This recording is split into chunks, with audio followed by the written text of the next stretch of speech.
I am not Judson Brewer. You look very disappointed. My name is Eric Motley, and I work here at the Aspen Institute. And I would like to welcome you to the fourth in the Murdock Mind, Body, Spirit series of 2016. This series is not a very important series just to the Aspen Institute, but to the Aspen community. And I'd like to thank our Aspen Institute trustee, Jerry Murdock, who's with us tonight, and his wife, who's really kind of an honorary Aspen Institute trustee, Gina. Thank you for your commitment. Dr. Judson Brewer is a psychiatrist of extraordinary note. I don't know, a couple of years ago I came across his TED Talk, 2015, which really informed my own way of thinking about self-mastery. He's distinguished himself in not only mindfulness and self-mastery when it comes to addiction and one's own self-directedness, but he has also a distinguished career in education, having started his career at Princeton, his residency at Yale in psychiatry, and he spent 5 years at the School of Medicine at Yale as well. With the rising cost of health care and the growing concerns about addictions, he's informed our conversation. So it's very fitting and very much to our benefit to have him here in the Aspen community tonight, speaking to us on a very important issue. Doctor, where are you? Very happy to have you here. Thank you. Thank you.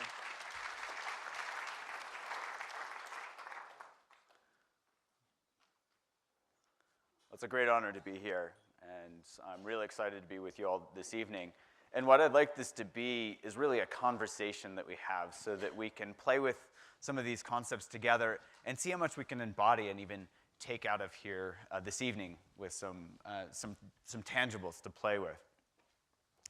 So what I thought we could do is really, start with something simple, such as why Facebook's like crack cocaine.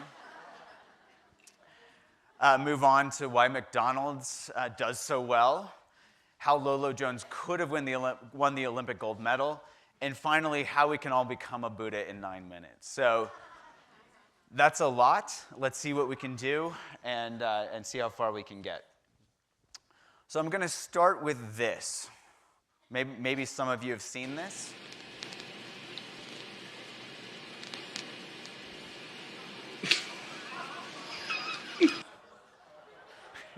Yeah. How did we get to this? How did we get to this?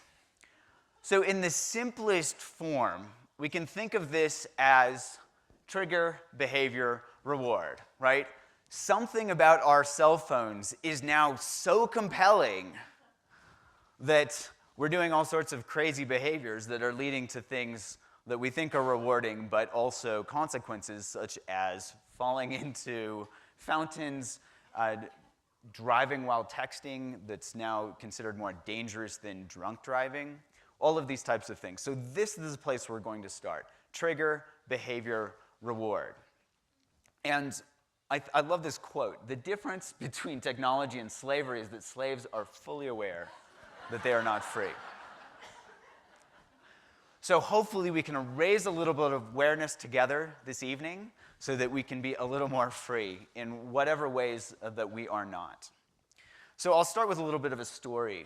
My wife and I went to Paris a couple of years ago. I was at a conference, and I'd never been there, so I did what the typical tourist might do, which was go to the Louvre. Maybe some of you recognize the entrance. And I took this picture because it was fascinating. Not because it was a great picture of the entrance, but because of this, right? I'm sure many of you are familiar with this device. In 2014, Time magazine named it one of its top 25 inventions of the year. To me, it's a sign of the apocalypse. And the reason I took this picture is because of this. So these two women, they're taking a selfie with their selfie stick. And who is this? The boyfriend, now rendered obsolete. So we can think about this. What leads to this? So we go to the Louvre, we're thinking, oh, I'm on a fabulous vacation, and our brain says, this is awesome, let's make this continue. And it says, I have a great idea. Why don't we take a picture? And then it says, no, no, no. I have a better idea. Let's take a picture and post it to Facebook. And we say, great idea, brain. Thank you very much. We take the picture. We post it to Facebook. And how do we spend the rest of the afternoon at the Louvre? Looking at the artwork or this? Did somebody like my post? Did somebody like my post? Right? So we'll just think about this as we go through. Trigger, behavior, reward. Now, of course, in France, the French have style.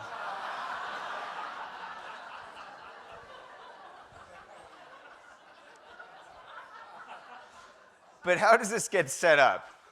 So there was a study that was done at Harvard a couple of years ago where they put people in an fMRI scanner so they could measure their brains, and then they gave them two options. They could make money or they could talk about themselves.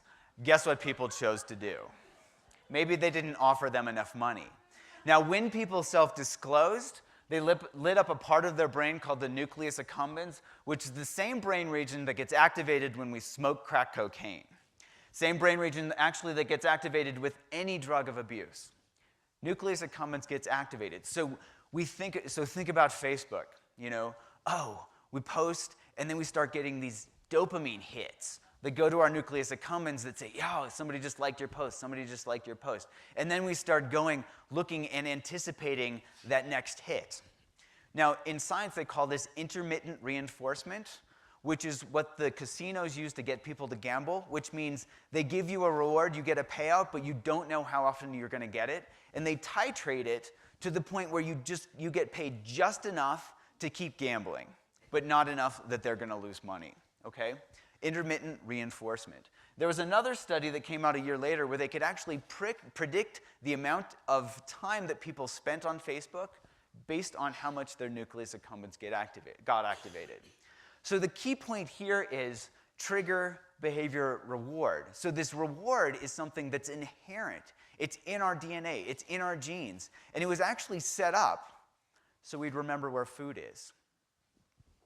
Think about this. See food, eat food that tastes good, so there's the behavior, and then the reward is, oh, that's calories. So our brains start learning this.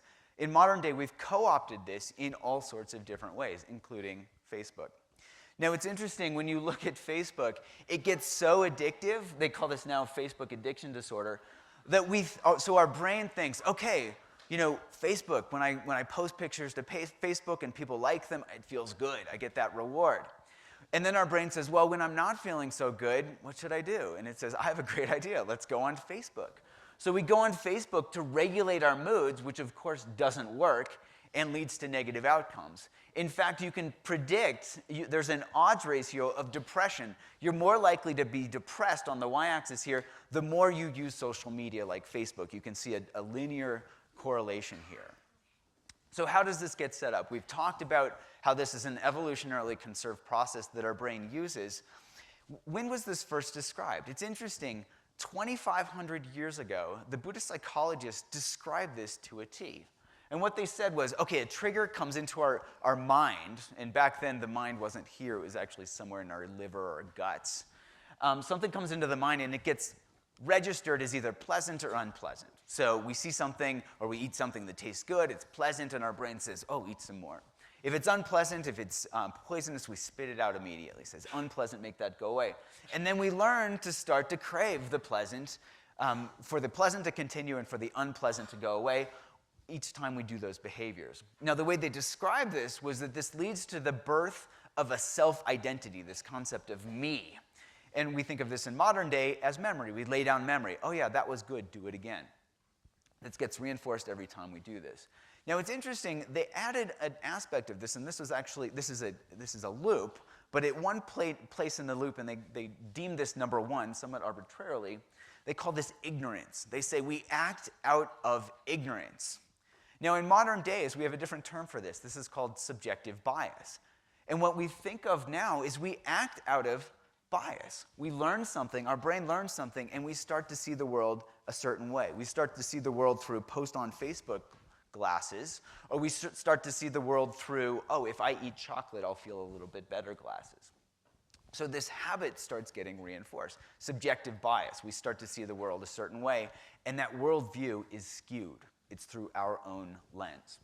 Now, the other interesting thing that they described here was that this process was called samsara. How many of you have heard that term samsara? Probably many of you, yes. So the literal translation of samsara, endless wandering. Endless wandering. Why? Because we keep doing this stuff and it doesn't fix whatever the problems were in the first place that led us to the behaviors. So they really highlighted this sense of self, this getting caught up in our sense of self as the problem. And I think Alan Watts put it a really nice way. He said, ego, the self which he has believed himself to be, is nothing but a pattern of habits. I love this cartoon. This kind of illustrates it, right? We're feeding the ego. But what's the problem? As one teacher put it, your me is in the way. So let's start. We're going to unpack this in a couple of different ways so we can really see how pervasive this is. So this is a Weight Watchers commercial that a friend sent to me that was on the internet. I never saw the commercial. Now, after I show this to you, I'm going to ask you how many of you have actually seen this. If you're happy and you know it, eat a snack. If you're happy and you know it, eat a snack. If you're happy and you know it, then your face will surely show it. If you're happy and you know it, eat a snack. If you're sad and you know it, eat a snack. If you're sad and you know it, eat a snack. If you're sad because you're angry, feeling down, or generally bad, if you're sad, eat a snack. If you're bored and you know it, eat a snack. If you're lonely and you know it, eat a snack. If you're sleepy and you know it, if you're guilty and you know it, if you're stressed, eat a snack. If you're human and you know it, then your face will surely show it. If you're human, eat your feelings, eat a snack. Boom. If you're human, eat your feelings, eat a snack. So they nailed this. They nailed this. How many of you have seen that commercial? A couple, right? I see 4 hands. So I talked to the folks at Weight Watchers and I said, you nailed it. Why doesn't anybody know about this commercial? And they said, yeah, it makes people depressed. Because they don't offer a solution. Right? They don't offer a solution that gets at the core problem. So you can find this on YouTube, but you can't find them showing this on television. Okay, so Weight Watchers, they nailed it. What did they nail? So they nailed what the ancient Buddhists described as dependent origination, or samsara, in what in modern days we call positive and negative reinforcement. Operant conditioning, all those terms are synonymous with what the Buddhists were talking about. And so this is just a cleaned up diagram, and I'm showing you 2 examples in which data are very well known about this. But we can think about this as we see something good, just like the Weight Watchers commercial, see something good, makes us feel good, we have an urge for that to continue, smoke or eat or whatever our behavior is, lay down a memory, and it repeats itself, okay? Pleasant, unpleasant, all of this stuff. Eric Kandel got the Nobel Prize for this in 2001, showing that this is evolutionarily conserved all the way back to the sea slug, 20,000 neurons total, right? So this is a very evolutionarily conserved process. Now the good news is, if we can understand this process, we can start to work with it. And modern day treatments for addictions try to work with this a little bit. So for example, in Alcoholics Anonymous, there's this saying, people, places, and things. If you avoid people, places, and things, you're less likely to drink. Which makes sense, right? If you avoid your drinking buddies, if you avoid the bar, you're less likely to be triggered, and it fits. So if you avoid these cues, you're less likely to be triggered into this behavior. Now, this doesn't necessarily work with smoking. You can't avoid your front porch, your car outside of work, et cetera, unless we dropped you on a desert island. So here they say, well, just have a substitute behavior. Eat some carrot sticks, chew on your pen cap. Which can work. We can see here we provide a substitute behavior, but the problem is what happens when we run out of carrot sticks. Our brain says, dude, where's your cigarette? And we go back to smoking. Why? Because this core loop is not uprooted. It's not broken with either of these. So that's why we see relapse rates up to 70 to 90%. You know, smokers that try to quit, only 5% stay abstinent at a year. So it's a big problem. Okay. Now, it's interesting, if you go back to the Buddhist psychologists and say, give me some help, guys, we're not doing well here, they say, well, why don't you look at craving? Here's an example. Just as the tree, though cut down, can grow again and again if its roots are undamaged and strong, in the same way, if the roots of craving are not wholly uprooted, sorrows will come again and again. I like this modern-day version a little bit better. It's to the point, right? So craving, why don't we look at craving? Food industry said, yeah, why don't we look at craving? We can make a lot of money. So, Kellogg's has gotten in the front. They now have milk chocolate crave and milk chocolate. If milk chocolate crave isn't good enough, don't worry. We've got double chocolate crave. Of course, we all know where this leads, right? Now, and we know there was this great New York Times article a couple of years ago that highlighted how engineered this is. This is not a food. This is an engineered masterpiece. The Onion, for those of you that know this, the satirical publication, The Onion, they had a headline, Twinkie celebrates its 1,000th ingredient. So that's what we're getting at. But what are we really getting at? We're getting at this, right? Because this is what they're trying to get us to do.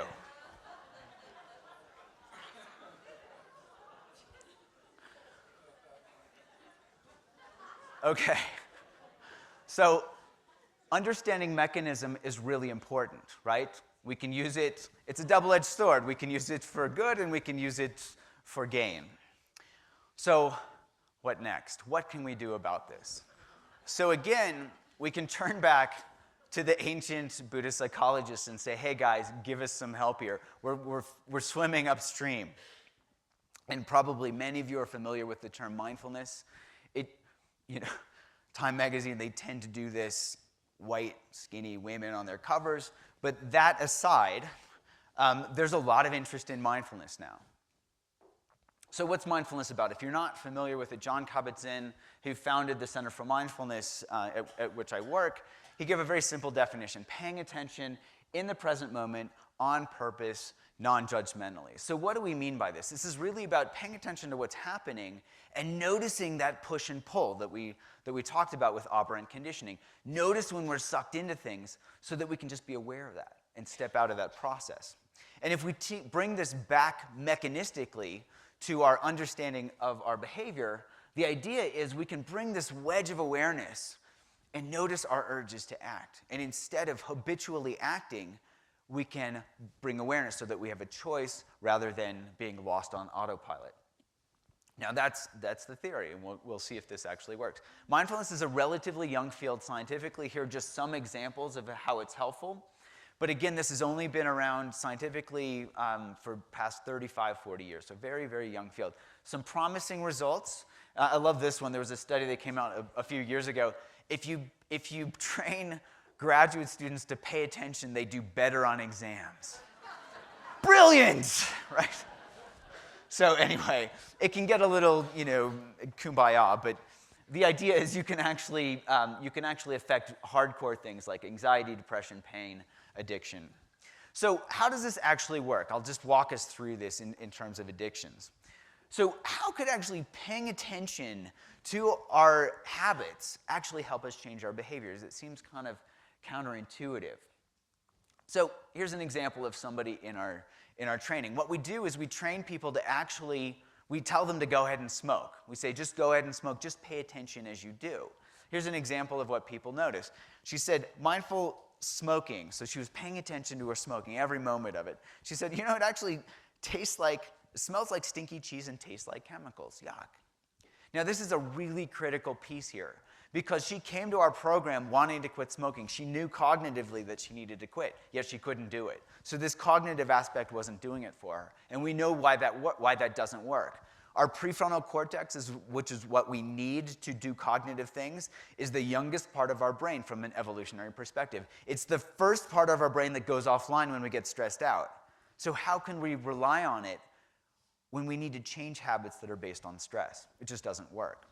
So what we do is we train people to pay attention, to move into those older parts of their brain and say, just see what you actually get from this. So you start to see clearly in your own experience the actual rewards. Remember that trigger, behavior, reward? She starts to pay attention to what the actual reward is. And it's not as great as she thought. So she starts to become disenchanted with her behavior. And this helps her start to change it. This is a critical piece here. We can move out of the thinking into the feeling. I think Yogi Berra put it nicely. He said, you can observe a lot just by watching. Now, I won't go into the details, but we did a clinical study to see if this actually was true. We randomized people. We didn't even tell them they were getting mindfulness training. We were hoping we'd see a signal. And actually, we saw a signal that was gangbusters in our mind. Twice as good as gold standard treatment in helping people quit smoking at the end of treatment. 5 times as good at our follow-up. 5 times better than gold standard treatment. We were very excited to see this. And we also started to look at mechanism. I don't have time to talk about it this evening, but mechanistically what we found was that mindfulness practices indeed formally moderated the decoupling of smoking and craving. So people could crave, they could be with their craving and not act on it. So we could see scientifically that we could target the core loops of these behavioral mechanisms. This is really exciting to us because when we can get to mechanism, we can affect change, and we can even target mechanism with our treatments. So how can we target mechanism? Well, we learned a lot from our patients with our first clinical trials. And one thing that we noticed was that our patients, when they went out for a smoke break, what they have in their other hand? Right? They're on their phone. So we said, well, wait a minute. Can we actually leverage this technology to help them quit smoking? Can we get at their context-dependent memory right at the moment where they are smoking? Because they don't learn to smoke in their therapist's office. So it's artificial to try to get them to quit smoking in our office. Let's bring it to them. Let's bring the treatment to them. So we developed this app called Craving to Quit, where we could take that manualized treatment, we could take our evidence-based training, cut it into bite-sized pieces, deliver it daily. So they get daily training instead of having to come into our clinic. They can do the training on their own. They can review it as many times as they want. We can use animations. I won't show you this today, but we can use animations to help drive the key points home. And we can do in-the-moment exercises. They can practice smoking mindfully at their smoke break, right? We were teaching this to them on a smoke-free campus at the VA hospital. So we couldn't even do the mindful smoking exercises in person when we were doing the in-person trial. And importantly, we can embed experience sampling so we can collect data and make sure that we're testing the efficacy. And we've got 3 clinical trials running with this right now. The other thing we can do with this is we can pair it with an online community. So they can get peer support, which is shown to bolster quit rates, and even they can ask me questions where they can ask the doc, where I can respond to answers for people anywhere in the world. I'll give you an example of this because it seems kind of strange that you could actually deliver an evidence-based training over an app. So I'll just walk you through how this actually works.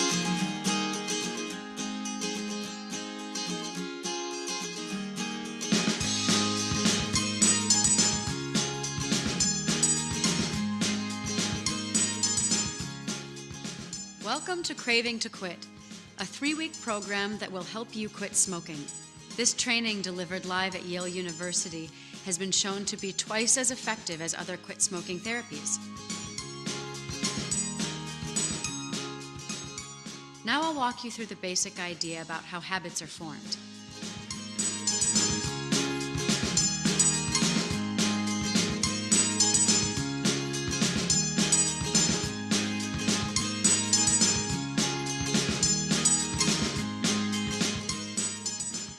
First, recognize that the wanting or craving is coming on and relax into it.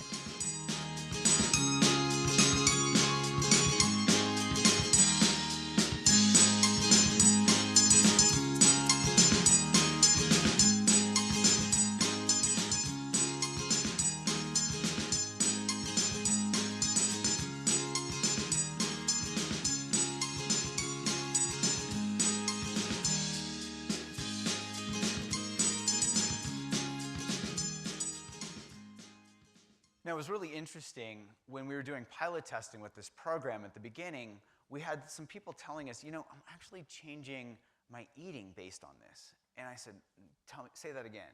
Because what's one of the main reasons that women don't quit smoking? Well, smoking is a stimulant, and what happens when we try to substitute behaviors such as eating candy instead of smoking? Weight gain, right? So there's a lot of fear about weight gain, and people are saying, I'm actually changing my eating behavior based on this. So this was a big aha for me, because in the addiction field, I hadn't really studied eating at all, and I went back in the literature and started to look how eating is actually, as we talked about, part of this evolutionarily conserved process, and that stress and emotional eating, like the Weight Watchers commercial showed us, is a big reason that people get sucked into eating. And so you can actually use mindfulness practices to work with that. I'll give you an example of this. So I started studying this and then started working with patients in my clinic who had binge eating disorder, people who are binge eating on all sorts of foods. So here's an example. I had a patient who was the daughter of refugees from the Cambodian genocide. So her parents had made it over to the US, and she had had a difficult childhood. I think her mom took a lot of her trauma out on her in the form of emotional abuse. And when she was about 8 years of age, she started eating to make herself feel better. So by the time she came to see me, she was binge eating 20 out of 30 days a month, eating an entire large pizza at once. And what she was doing was trying to cover up those thoughts and those feelings. And really what she was doing was trying to fill that hole in her heart, okay? So when we started working together, we piloted out a program that's called Eat Right Now that we've just soft launched, so you can get more information on goeatrightnow.com. But the idea is that Crave and Equip program, we can take those principles and apply them directly to mindful eating. And we're having a lot of good success with our pilot folks, and we're actually in the middle of a clinical trial with that now. Here's an example of somebody who had gone through the 28-day training. It's really interesting. She says, I hadn't made real progress in changes in my daily life previously. Here it feels like the reward is defined differently, and weight loss is a side effect. The reward here is, for a lack of better expression, a more balanced or inner life. Why? Because she was getting at the core roots of the problems that were leading her to emotionally eat in the first place, instead of trying to force herself to diet. So now I'm going to shift gears for the next few minutes and talk about how this actually happens in our brain and how this process gets set up and perpetuated and how we can work with it. So I think this is a really nice story to illustrate this. So many of you may be familiar with Lolo Jones. She's an Olympic hurdler. She was actually favored to win the 2008 Olympics in Beijing. And in fact, she was in the finals, in the lead, at the 9th of 10 hurdles.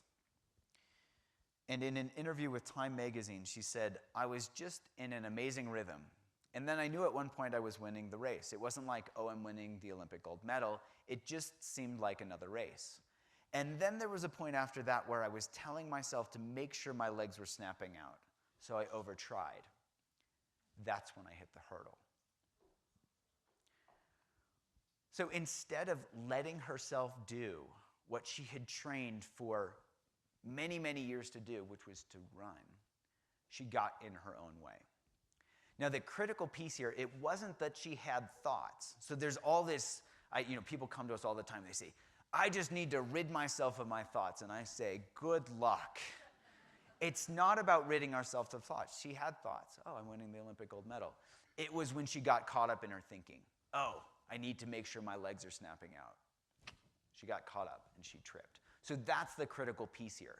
That's a critical misconception around what a lot of these awareness practices are for. They're not to rid ourselves of anything. That's doing. They're just to be able to see what we're doing, like the smoker. I'm smoking, and see how painful it is. That's not that helpful, so that we naturally start to let go. Well, how pervasive is this? We can think of this as an underperformance continuum. So there was a study that was done where they used iPhones at the time and pinged people throughout the day just to see how aware they were in their daily life. So guess how aware the average person is in daily life?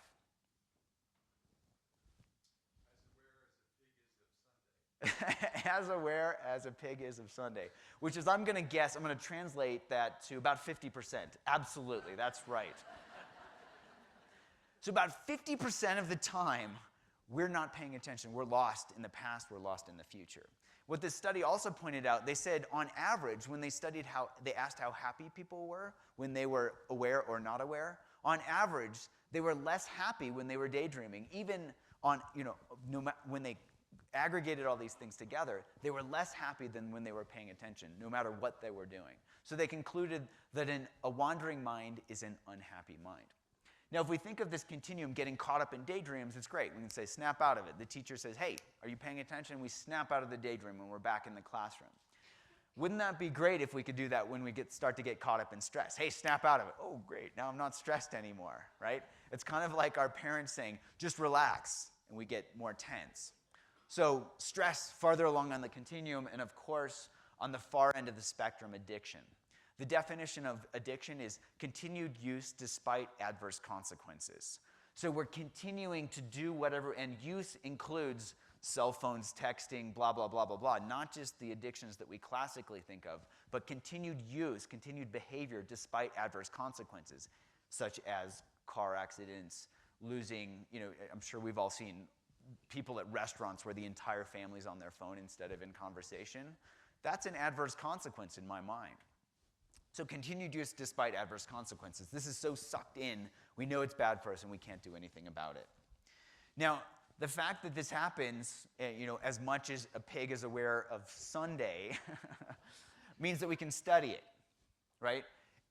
50% of the time means we can study this. Now, interestingly, the group that discovered it serendipitously. They were using this as a baseline task, this being lay still and don't do anything in particular. And what they found was, when people just laid still and didn't do anything in particular, they were actually doing what? They were thinking about themselves. They were mind wandering. So they mapped out a network called the default mode network, which is what we default to. And there are two hubs that I'm going to highlight here, the posterior cingulate cortex and the medial prefrontal cortex. They're midline brain structures, one in the front and one more toward the back. And these seem to be a hub for a bunch of other brain regions. And this just shows a better picture of it. And this was a study that one of my colleagues at MIT did, where she had people lay still and not do anything in particular. She also had them do a self-referential task where she showed them words and said, does this word describe you or not? And then she compared the two, and she found that there was overlap. Both of these tasks, laying still and not doing anything in particular, and thinking about ourselves, lit up the same brain regions. Because what do we do when we're not doing anything in particular? As I mentioned, we're thinking about this guy. Oh, I can't believe I did that. Oh, what am I going to do later today? We're doing all of this stuff. We're not actually just in the moment. Now, it's interesting. These brain regions get lit up with a bunch of different things. When you show people who are addicted to cocaine videos of people smoking crack cocaine, their posterior cingulate gets activated. They get caught up in that. It lights up like a Christmas tree when you show people who smoke pictures of people smoking. Here you can see the posterior cingulate and the medial prefrontal cortex, both parts of this default mode network. Now, it's interesting. I'm just going to list a bunch of different things. Mind wandering, autobiographical memory, judgment about trait adjectives, self-attribution in social situation, prevention goals. Don't worry about the details here, feeling guilty, craving. All of these things activate the posterior cingulate cortex. So we ask the question, well, how can we explain all of these different things lighting up this one brain region? What about the self is processed in the posterior cingulate cortex? The working hypothesis that we have is that it's when we get caught up in experience, just like Lolo Jones did, when we get caught up in our experience. Now, of course, what's the task of mindfulness training? As we talked about, it's about getting out of our own way, not getting caught up in ourself, noticing that push and pull, noticing getting sucked in, and just being aware of that. And we did a study where we studied experienced meditators and novice meditators across 3 different types of meditation. We wanted to see what was convergent, what was similar across different meditations, and we followed this up across different meditative traditions, including all the way to contemplative Christians. And we found that the default mode network is deactivated in experienced meditators compared to novices. That's what the blue blobs are. And you only see a couple of blue blobs here. We looked across the entire brain in an agnostic way, because we didn't know. We went in a hypothesis-free manner, and we said, show us data. And the data said, look at the default mode network. This was really interesting to us. And at the time, we didn't know what to make of it until we started looking more into the default mode network and what it actually does. And then it made a lot of sense. Now, it made a lot of sense, yet as scientists, we wanted to make sure we weren't fooling ourselves. I'd been meditating for a long time. This was a great finding. We published it in a good journal, but we wanted to see if this was actually true. And I think this is where I love Richard Feynman, who is this Nobel Prize-winning physicist. He said, the first principle is that you must not fool yourself, and you're the easiest person to fool. Absolutely, right? And when we're fooling ourselves, we're not scientists at that point. We're not going in curious. We're not going in, really trying to just follow the data. So one of my colleagues at Yale developed this technique called real-time neurofeedback, where we could actually give people feedback from their own brains basically in real time while they're meditating. And the way this works is we can give them the baseline. So we use this baseline task where we had them look at these adjectives again.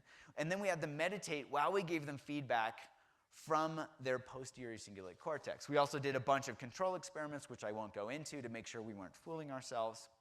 And what this looks like is we have somebody lay in the scanner with their eyes open, they start meditating, and then their brain gets scanned every 2 seconds, and it calculates the increase or decrease in their posterior cingulate cortex relative to this baseline. And we can graph it out for them. So you can see here in red, if the brain region gets increased in activity, it goes red. If it gets decreased in activity, it goes blue. And in our first study, we just said, tell us if this correlates with your subjective experience. We wanted to bridge this chasm between subjective experience and objective data, which is really hard to do and hasn't really been done in neuroscience. So we said, how well does it correlate with your experience? When you get caught up in something, does it go red? When you're actually practicing the meditation, does it go blue? Here's a novice. The novice meditators reported an 8 out of 10 correspondence with their experience. Corresponded very well. Here's an experienced meditator. Experienced meditators also reported the same, but look at these brain differences. And you can even see this experienced meditator. Meditators don't usually meditate this way. So he was learning to pay attention to do the meditation while he was getting feedback from his brain. And you can see by the 4th run, he'd nailed it. I'm going to give you an example because we can actually collect their subjective data after each run and have them report on it. So here's what one of our experienced meditators said. He said, at the beginning, I caught myself. I was sort of trying to guess when the words were going to end and when the meditation was going to begin. So I was trying to be like, okay, ready, set, go. And then there was an additional word that popped up, and I was like, oh, and so that's that red spike you see there. And then I immediately settled in, and I was really getting into it. And then I thought, oh my gosh, this is amazing. It's describing exactly what I'm saying. And you see that red spike. He's getting caught up in his experience. And he was like, okay, don't get distracted. And then I got back into it again, and it went blue. And I was like, oh my gosh, this is unbelievable. It's doing exactly what my mind is doing. And so he was laughing at that time. At that point, he said, then it got red again. So I find it really funny because it's to the next point. That's a perfect map of what my mind was going through. So he learned something about his experience. We learned something about his experience, and we learned something about every meditator that went through our study. It was a fascinating time to be part of this. I'll give you an example. So here's a person who said, I worried that I wasn't using the graph as an object, so I tried to look at it harder or somehow pay attention more. This is when it went red. I tried to pay attention more. If you're hearing my voice or the sounds of my fingers, how hard is that, right? Awareness is natural, but he was trying. Here are a couple of other examples. Toward the middle, I had some thoughts, which I don't see on the graph, maybe because I let them flow by. I noticed that the more I relaxed and stopped trying to do anything, the bluer it went. That's what Yoda was talking about. I get it now. There is no try, right? There is no try. Awareness is natural. So there was a guy, Csikszentmihalyi. So Mihaly Csikszentmihalyi was this famous psychologist. He is a famous psychologist who did a bunch of work back in the 70s and 80s on what he described as flow. When we totally get into an experience, when we totally get out of our own way, we're fully immersed. It's selfless, it's timeless, it's effortless. We actually had some experienced meditators report getting into flow in the scanner, and it's like we got a snapshot of it. Here's this person who said, there's a sense of flow being with the breath. It deepened in the middle, and you can see her posterior cingulate cortex bottoming out. So we got a snapshot of that. So we might say, that's great.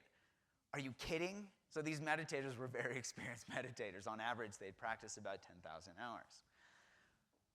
Do I have to practice? Okay, I better go home right now and start meditating today and for the rest of my life to do this. Well, this is where we can turn to folks like Vince Lombardi, this famous football coach. He was so for those of you that aren't familiar, who knows who Vince Lombardi is? Probably most of you. Yeah. That's the trophy they give out at the Super Bowl, right? That's how famous this guy is. He was amazing. Apparently, I obviously didn't play football. I'm a little skinny for that. But apparently, he was amazing. I love his quote. Only perfect practice makes perfect. So what's he talking about? Well, if we think about mindfulness, not in terms of trying to do something, because we saw what happens with that, but instead of finding the right ingredients so we can bake this mindfulness cake, well, it's about paying attention. What other ingredients are necessary? So here's a novice, okay? Came into our study, never meditated before. We taught him how to meditate that morning. These are 3-minute runs. A lot of red, a lot of red, a lot of red, brain transplant. Right? No. Completely different. We said, okay, what happened? Oh, I felt like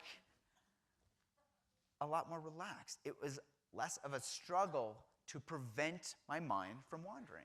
So from this feedback, he learned, oh, well, what if I just let myself pay attention? And he dropped into it. And look at his brain. Boom. So what he was actually describing was, in the ancient literature, is called the 5th factor of awakening. Passaddhi, which is literally translated as tranquility or relaxation. He fell into this through this feedback. Here's an experienced meditator. He's focusing on the feeling of interest, wonder, and joy that arises. Look at his brain. Boom, boom, boom. What he was describing was the 2nd factor of awakening, curiosity, interest. And this is something that we can all tap into. Oh, what happens when I get curious about something rather than trying to force something? We can see how this affects our default mode network as well. Here's another novice meditator. He said, you know, I don't think your feedback works. And you can kind of see him be like, yeah, you know, you researchers, you think you're so smart. Very next run, he said, oh, I get it.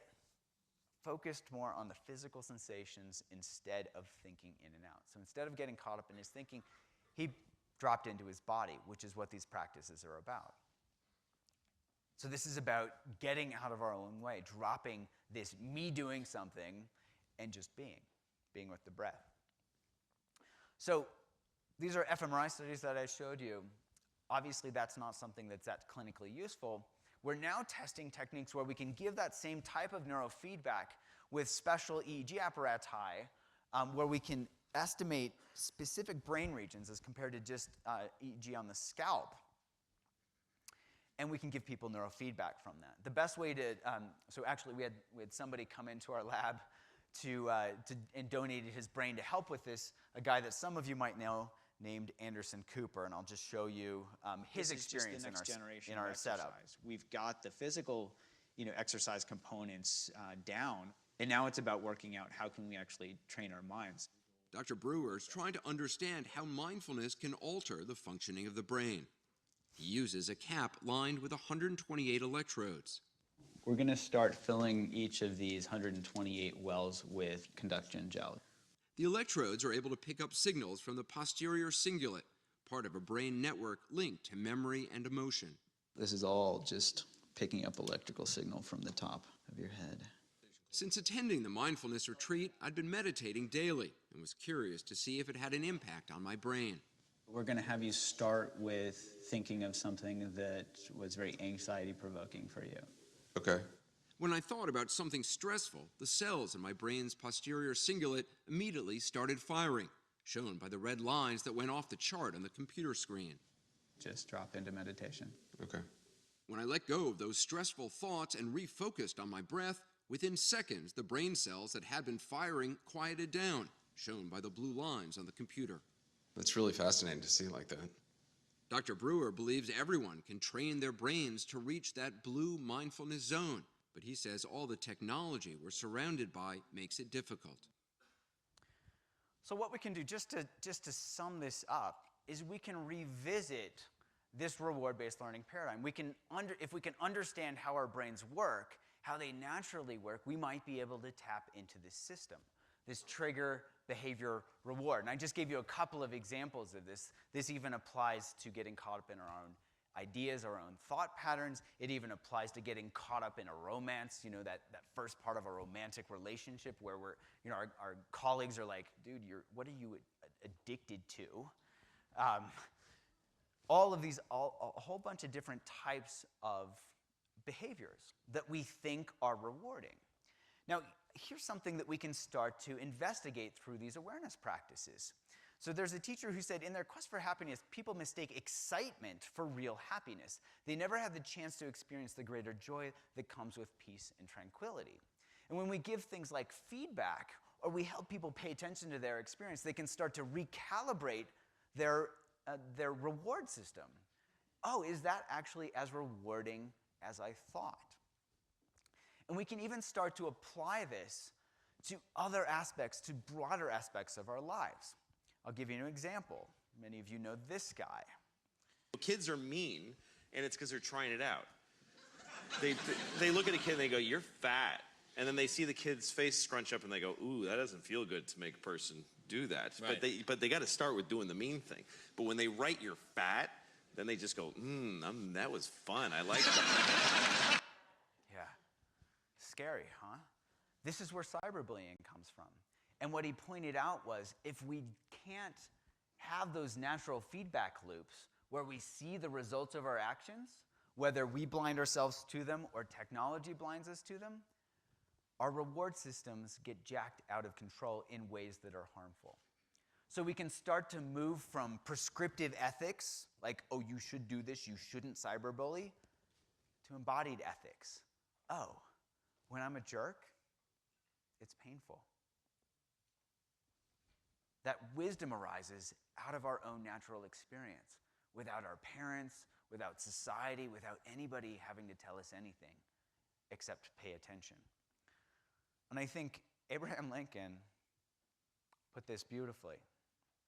When I do good, I feel good. When I do bad, I feel bad. That is my religion. That is my religion. And when we start to really pay attention, I think T.S. Eliot put this beautifully, desire itself is movement, not in itself desirable. When we see that push and pull, we can start to see that that's actually painful, that's burdensome, that's a lot of work. Love, this natural wisdom, this natural kindness that we all have the capacity for, itself is unmoving. It arises out of selfless action. Only the cause and end of movement, timeless and undesiring. So with that, hopefully you got a taste of how we all get locked into what our brains naturally do. It's not our fault. It's just how we've evolved.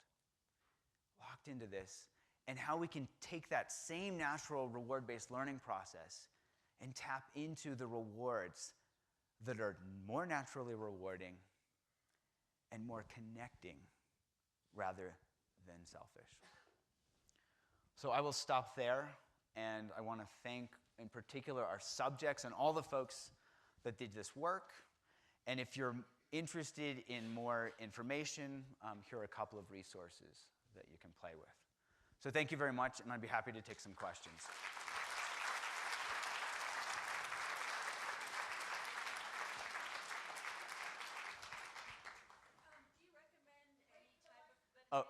So they're going to ask you to speak into the mic because this is recorded. Thank you. Do you recommend... And we'll turn the mic on, too. Okay. No, not yet. He's working on it.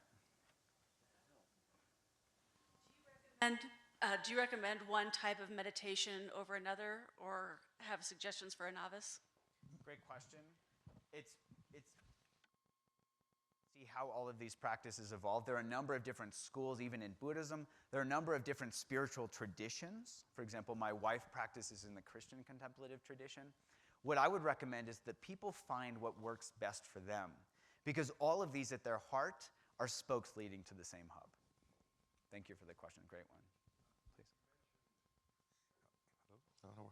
Yeah. You mentioned at the beginning of your talk, you said when you had a slide about the mind, you said at one time it might not have been here, it might have been the liver or the stomach. So we've all heard about the second mind. Is there some science behind that you're referring to? Great question. So two pieces of that. One is that's way beyond my area of expertise. So my wife's actually a Bible scholar, and she could answer that better than I could in terms of the liver origins of the mind. But I think a piece of that might be there's this whole enteric nervous system that's huge and is uncharted territory. So there is some science saying, hey guys, we should stop paying so much attention here and we should include this piece, which includes this enteric nervous system. And there are aspects, you can look at all different types of traditions that point to this, like chakras in yoga training and all of these types of things. So there's probably a lot there that's just starting to be uncovered and we don't really have a good picture of yet. So I think in the next 10 years that's going to be uncovered a lot more. Great question. Thank you. I'm curious about the way you could clinically apply some of the things that you've done commercially. I think and have there not been some sort of tools where the neurofeedback where you can watch your mind, and do you have any suggestions for that? So if you're asking specifically about clinical neurofeedback? Or just like you can buy it on the right. program, either a program on the internet or you buy a cap like Anderson Cooper had, certainly not as involved. Yeah. But really, I mean, yeah. I think that if you're actually looking at training people. So I understand your question, thank you. I think there's a lot of interest in this field, and there's a lot that's being developed commercially. I would just urge caution to make sure that people look at two things. One is, is it mechanistically based? Do we understand what this is doing? So some of these things are just training based on normative populations and training people to get back to the norm. So we're trying to train people to go beyond the norm.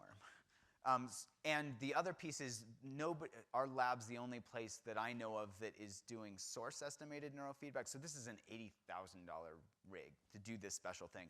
We're starting to develop technologies that can do this more on a commercial scale where somebody could buy them, but it will be several years before something like that's publicly available. So I would really urge, caveat emptor, buyer beware right now in terms of all the stuff that's out there commercially, because I would just like to see more science behind it. It's a good question. I think people are really excited about that, but I don't think the field is there yet.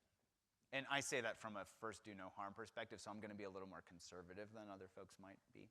But that's my story. Thank you. Question over here. A couple here. Yeah. Hi, thank you so much. My first question is, do you think that your follower base on social media has suffered as a result of these presentations?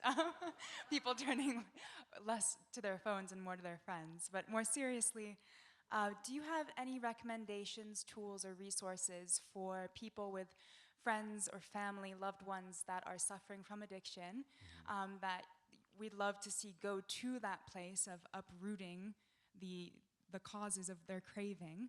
And if so, could you please share those? Sure. It's a great question, and thank you. And I'm so fortunate to be in this field where everything that my lab does is aimed toward translating this to making these things evidence-based, accessible, and affordable. There are a lot of populations that don't have access to psychiatrists, let alone to good treatments. So we've actually need to get a little more funding to translate the Craving to Quit app, for example, to more of a general addiction population. And the beauty there is we can take what we've learned over the last couple of years and customize this to people for their own particular addictions. We just haven't, and we have the tools and the technology to be able to do that relatively quickly. The money needs to come along a little bit farther so we can get that going. So we hope, within the next 6 months or so, we'll have something like that available.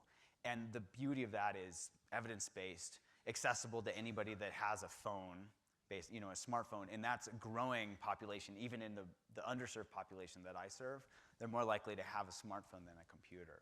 So we all have to be patient with that, which can be difficult, and I say that because I see my patients suffer all the time. But hopefully we'll have something like that available in the near term, and then people can customize it. In the meantime, we've had people use our Craving to Quit program for nail biting, skin picking, trichotillomania, alcohol, opioids, because I'm like, just try this and substitute alcohol for cigarettes. So there's one piece that's different there, which is we have people taper their cigarettes. Alcohol is different because it's an intoxicant, so it clouds the mind. You can't drink mindfully, or it's past that, probably the second drink, and based on somebody's genetics, it can be really difficult. So then we focus on the writing, the RAIN aspect, the writing it out. Yeah, thank you for the question. So I see one up here, and I also know the folks in the cheap seats tend to get discriminated against. So you're doing a great job, somewhere in the back. Please. What happens with an addiction to cell phones? So my teenager who's completely addicted to his cell phone, how do you get him to lose that addiction? Have him start smoking cigarettes?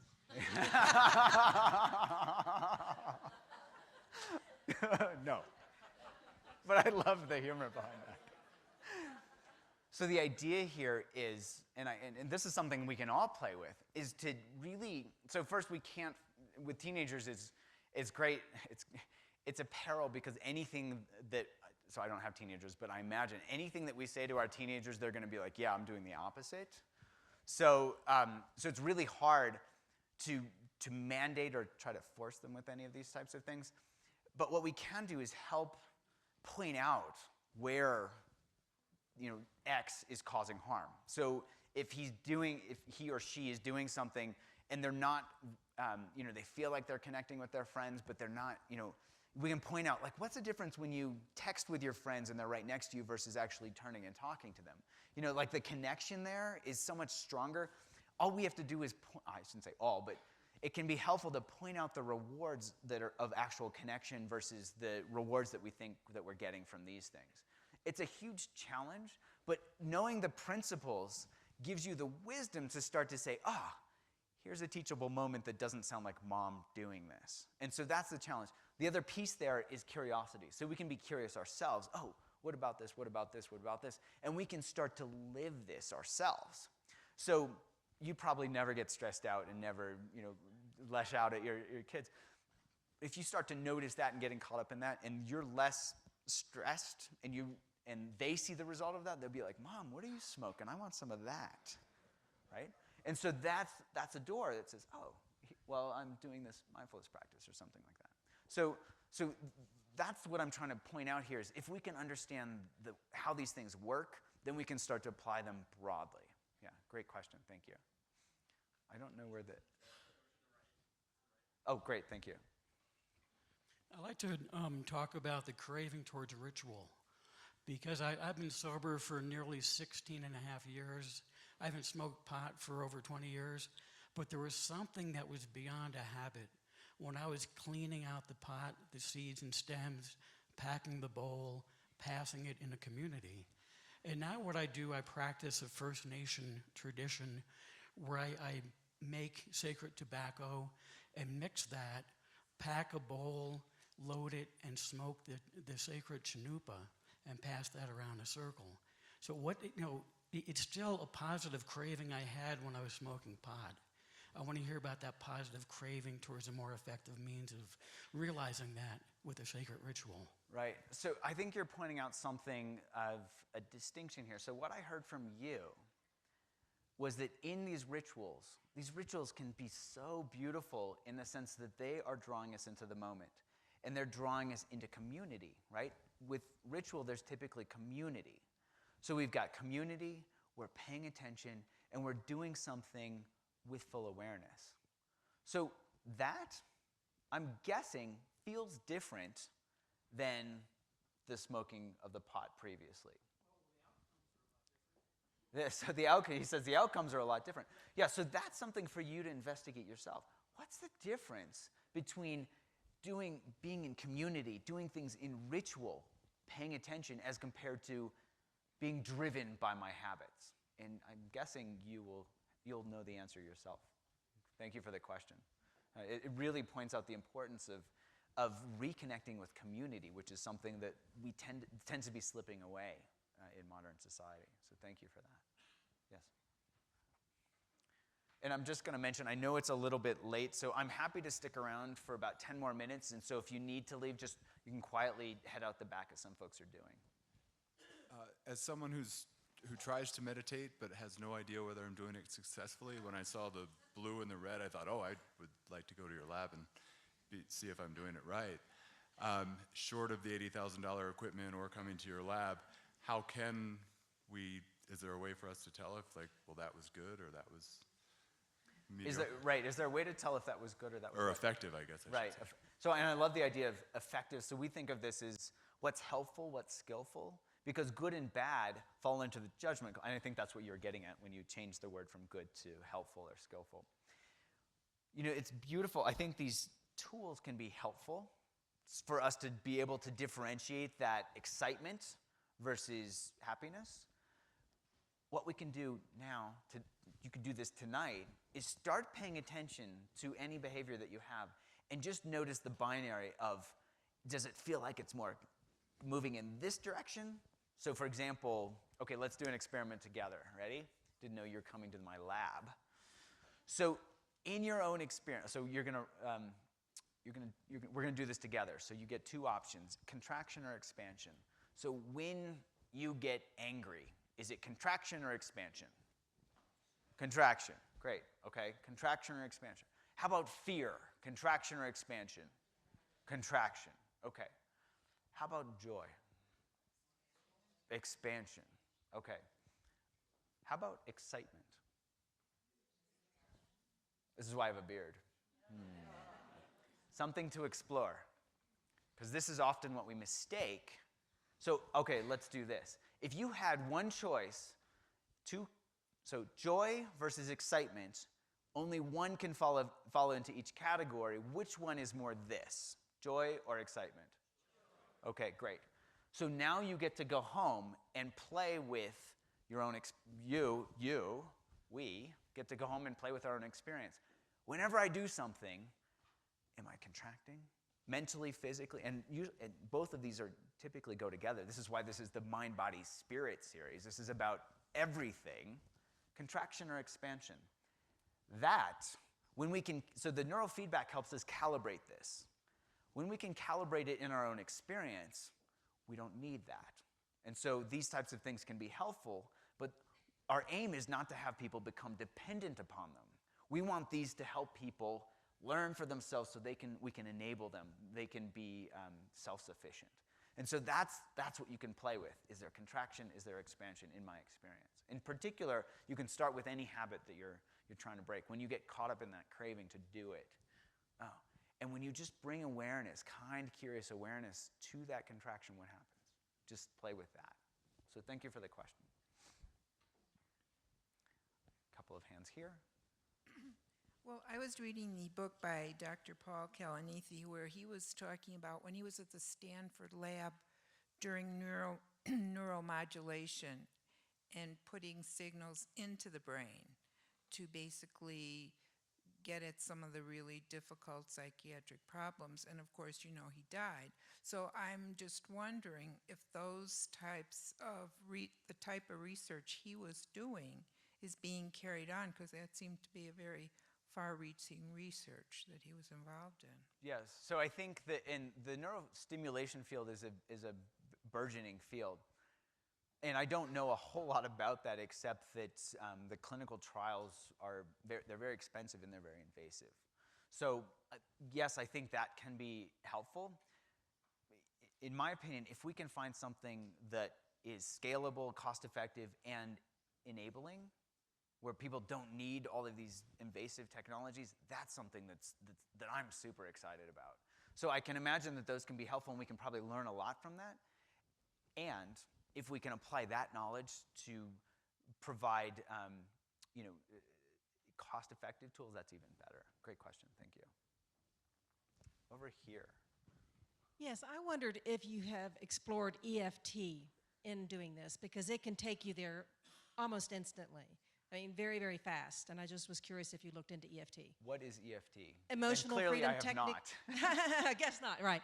The emotional freedom technique. Okay, I don't know. It's tapping. I don't know if you looked into that, but you might want to, just because for your exercises and stuff, if you could get somebody to do a quick tapping, they could get to there really fast. Thank you. Thank you.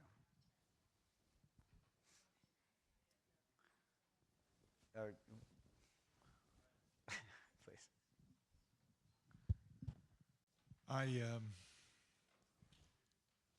I came at this, I think, maybe a little bit backwards, but I was living in an ashram for several years and ultimately became a behaviorist.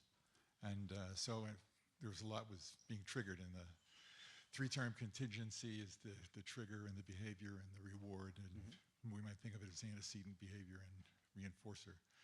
But as I'm asking this as kind of a clarification.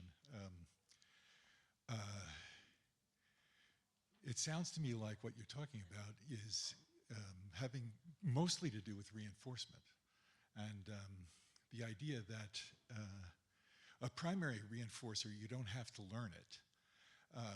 If you're cold and you get warm, it's very reinforcing. Any behavior that would help you to be warm when you're too cold, you don't need to learn that. A cat will get on a car engine. Right.